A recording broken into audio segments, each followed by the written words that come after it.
Hello, and welcome to Insider Insights.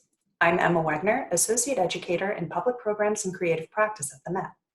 While the museum is temporarily closed, we're providing closer looks at objects from the collection and exhibitions with Met experts.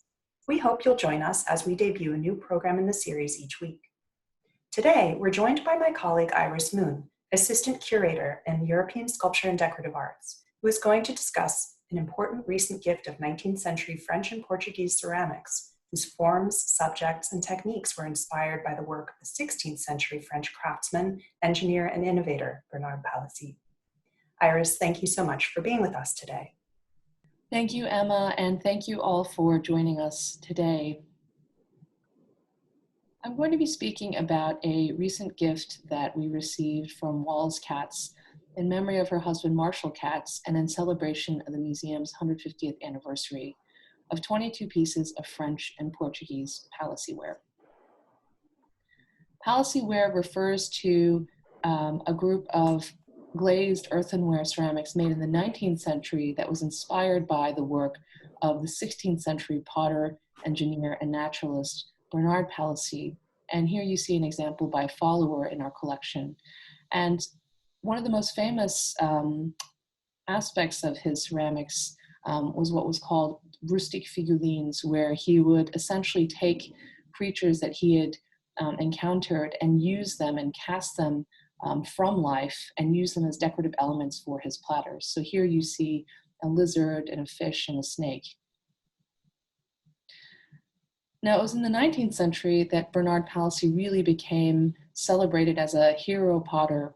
And you can see here that one of the most famous episodes in his career was he was so sort of desperate to figure out the secrets of ceramics and to learn the crafts, the secrets of the trade, that he burned down his furniture and used it as fuel for his kiln.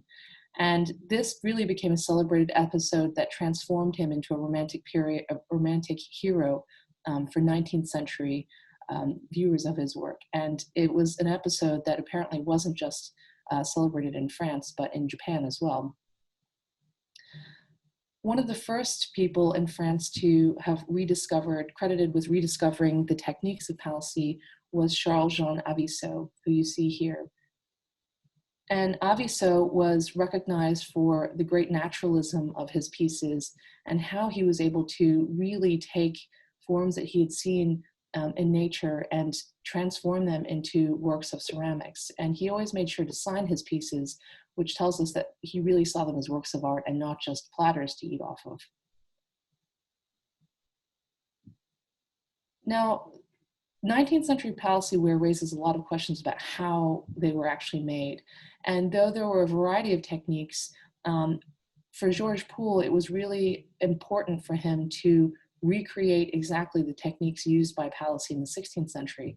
And that entailed live casting of these creatures, such as the lizards and the snakes that you see here. We don't know for sure how much of the pieces he modeled and how many of them he used live casts of, but it's likely that he would have used live casts of lizards, mainly because he was a taxidermist before he became a potter. But the more you look at the 19th century examples of Palissy ware, the more you realize that they're quite different from the 16th century examples.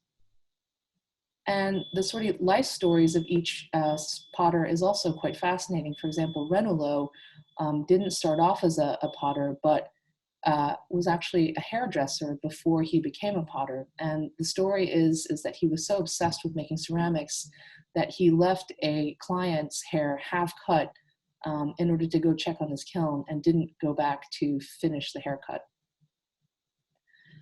The biggest difference between 16th century Palissy and 19th century works was the venues for display. And many of the potters displayed their works at the Universal Exposition.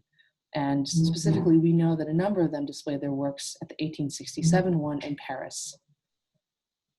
Many of these pieces were displayed as parts of the Faience Française, or the French faience display at the exposition. And faience was a sort of catch-all term to refer to glazed earthenware during the period. And Victor Barbizet was especially signaled out singled out for his extraordinary sizes. So the platter you see here is about 3 feet across, and the vibrancy of his glazes. And one critic described admiring the lizards on the border, sunning their emerald-colored scales. So the sort of lifelike and vivid quality of these aquatic-inspired platters was really, really something. We don't know for sure, but it's highly likely that Jules Verne would have seen these examples of Palissy ware. We know that he was highly inspired by the 1867 Paris Universal Exposition. That was where he encountered a model of the first submarine to have been launched in 1853. And he would have been able to promenade in the aquariums that had been designed as grottos for people to sort of walk around and see the sea creatures behind the glass. And of course, these elements were the inspiration for his 1869 novel, 20,000 Leagues Under the Sea. And the first illustrated version emerged in 1871. And it's a really wonderful and futuristic tale, really one of the earliest forms of science fiction, where Captain Nemo, this enigmatic sea captain, drives his submarine, the Nautilus, around the 7 seas. And he happens to pick up 3 sort of landlubbers, including Dr. Aronnax, who is a scientist and a specialist of the sea. And Dr. Aronnax narrates the sort of experience of going underwater on this high-tech submarine at a time when submarines really hadn't been invented properly. And it's this really fantastical usage of all the technology that Jules Verne had encountered at the Universal Exposition and incorporating that into this fictional submarine. But one of the most surprising aspects of the novel is the interior of the submarine, which is outfitted in this incredibly luxurious Second Empire salon filled with the finest works of art, rare shells, and really all the wonders of the earth placed under the sea. And I think it's really fascinating how Alphonse de Neuville, one of the early illustrators of 20,000 Leagues Under the Sea, chooses to depict the dining room in this kind of historical revival Renaissance interior, filled with sort of Renaissance-inspired furniture and decorative arts. And one can easily imagine that Jules Verne may have been inspired by some of the Palissy ware that was on display for imagining this aquatic world under the sea. Thank you.